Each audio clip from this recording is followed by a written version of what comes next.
Hello everyone.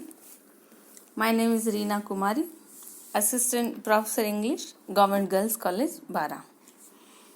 Our today's topic of this e-lecture is the sonnet, namely When the Assault Was Intended to the City, written by John Milton. Before we read this sonnet, When the Assault Was Intended to the City, have a look towards the some general introduction of the sonnet. Means let's have a look on the outline of the sonnet, and this is the outline of the poem. This sonnet, entitled When the Assault Was Intended to the City, written by John Milton, is based on a political and historical fact. This fact is related with the civil war in 1642 between the King Charles I and the parliamentary forces. And as we know, the leader of the parliamentary forces is Lord Oliver Cromwell. He is known as the Lord Protectorate in the historical, according to the historical fact of England. The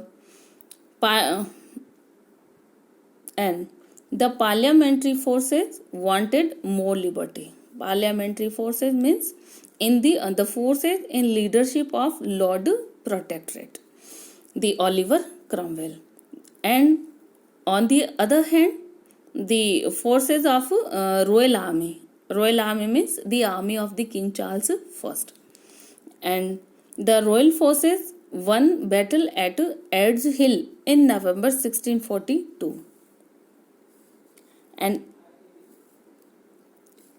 it was feared that advancing army would attack London and seize the properties of the parliamentarian.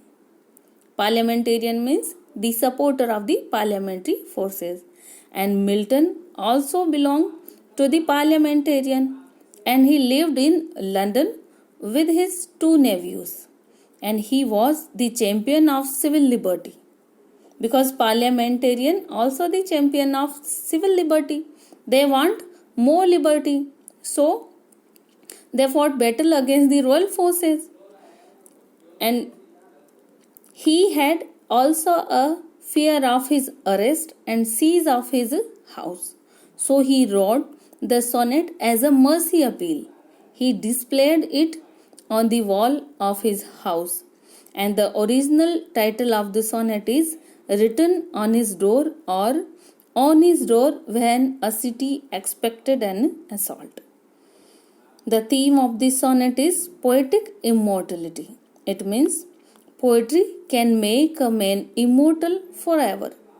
In the sonnet, the poet promises immortal fame to the commander of royal forces for sparing him and his house, because the royal forces won the battle and the advancing army is coming to the London to seize the properties of the support of the parliamentarian. So here Milton also has fear about his arresting and about the seize of his property. So he wrote this sonnet as a mercy appeal to the commander, and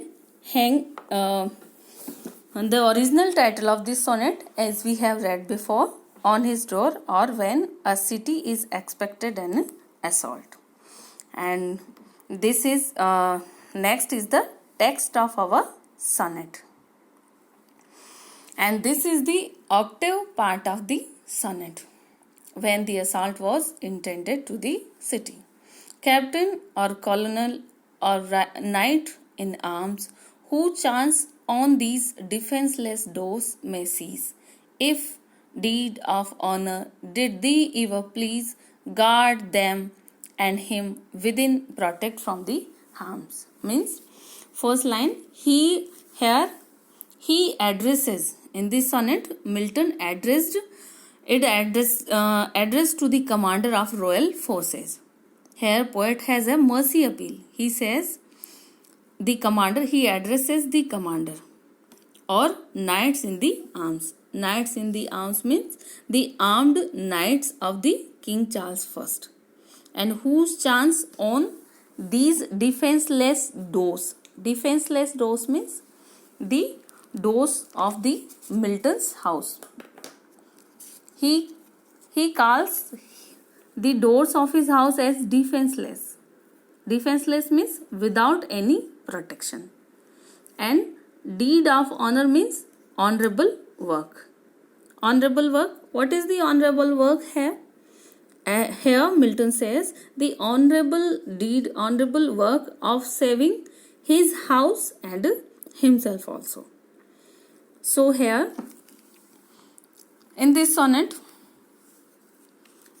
the opening four line of the sonnet, Milton addresses to the commander of the royal forces. Here poet has a mercy appeal and he says, if commander came here to arrest him and if he feels happy in doing a deed of honor, he should guard him and his house. Means in the fourth line of this sonnet is guard them and him within protect from harms. Means, O captain, if you believe in the deed of honor, you must protect me, you must guard me and my house. Here we see the guard them. Them means them. Here them is used for the two nephews of John Milton, because at that time Milton lived in London with his two nephews. And this is the four line of the octave part. And the next four line, he can requite thee, for he knows the charms that call fame on such gentle acts as these, and he can spread thy name over lands and seas, whatever climb the sun's bright circle warms. Means, further he tells to the commander, means if he believe in the deed of honor, he must protect him and his house. And in the fifth line, he says he can requite thee. Requite means to give a prize. Means he can give a reward to this deed of honor, because he knows the charms. Charms means the magical power. What is the magical power here? Here the magical power is the power of poetry, because Milton is a poet and he knows the charms of poetry. Means actually the poetry can make any person immortal forever, and the poetic immortality is the charm here according to the Milton. Means he knows the charm, he knows the poetry, he is a poet and he knows the charms of poetic immortality, and that can fame on such gentle acts as these. Means gentle act. What is gentle act? Gentle act to protect Milton and his house, and in place of this gentle act, he can make a general immortal forever. And again he says, and he can spread thy name over lands and seas, whatever climb the sun's bright circle warm. Sun's bright circle warm means the spinning orbit of the sun. Spinning orb of the sun. Means here Milton tells to the commander, if he would protect him, he could reward him, because he is a poet and poetry can make a man immortal forever. And poetry has a magical power also. And Milton had this magical power of poetic art. And again Milton says poetry would make the commander's name immortal forever. Means when he says here, he can spread thy name over lands and seas. Over lands and seas means over the all our universe. Means here Milton says to the commander that poetry would make the commander's name immortal forever. And he says your name would be remembered by the coming generation. And poetry could bring your fame where shining rays of suns reach. Means whatever climb the sun's bright circle worms means sun's bright circle worm means the spinning orbit of the sun means all over the universe means the poetry could bring your name where the sun's rays the shining rays of the suns reach. And thus in the octave of the poem the poet makes a to mercy appeal to the commander and promises immortality as a reward. And next in the sestet of the sonnet, poet draws our attention towards the ancient deed of honor of mercy. And in the sestet, Milton gives two examples of the ancient history. Let's have a look on the sestet. And this is the sestet part of the sonnet. Here Milton says, lift not thy spear against the muse's bower. Lift not thy spear. Thy means you. This is the old use of you. Means in the old English, you is you, your, yours is wrote like thy, thee, thine, as forth. So lift not thy spear against the muse's bower. Thy spear means your spear. Commander, lift not your spear against the muse's bower. Muse's bower means, what is muse's bower? Here Milton says muse's bower means the house of the muses. Muses, the goddesses of poetry. And poet is Milton is the poet, and thus the house of the Milton is also a bower of muse. So lift not your spear against my house. Against the house of mine means the house of the muses. And the great Emethian conqueror bid spare the house of Pindas when temple and tower went to the ground, and the repeated air of said Electra's poet had the power to save the Athenian walls from ruin bare. Means in the sestet part of the sonnet, he gives two ancient examples of Greek history, ancient examples of the deed of honor. He says means these examples supported to the poet's appeal. So in the sestet part he gives two great ancient examples in support of his appeal. The first example is of the great emperor Alexander and second of the great Spartan general Lysander. As he says, the great Athenian conqueror means the great Alexander, bid spare the house of Pindas. Means once the Alexander ordered his army to leave the grandchildren and the home of the great Greek poet Pindar when he attacked the city of Thebes in 335 BC. Means the great grandchildren of the great Greek poet Pindar and his house, the Alexander bid spare the house of Pindar when he attacked the city of Thebes in 303 BC. Similarly, in the next lines, he give the second example of the ancient Greek history.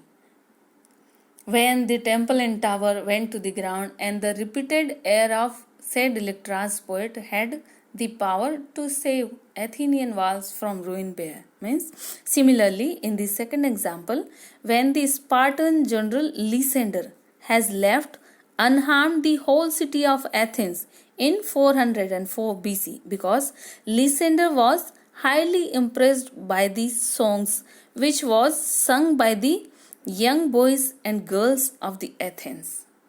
Here Electra means the song was from a tragedy named Electra, and the tragedy Electra was written by great Athenian poet and dramatist Euripides.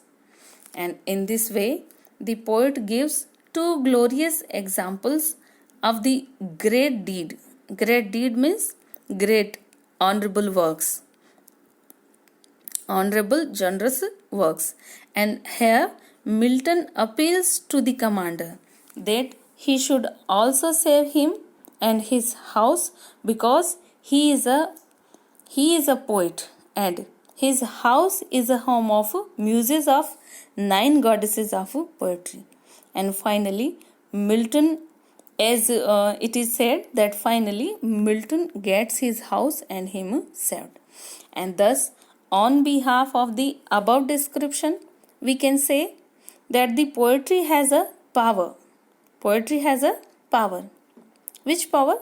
Poetry has a power of immortality. Means here we can say, on behalf of the reading of this sonnet, we can say that the poetry has a power by which everyone become immortal.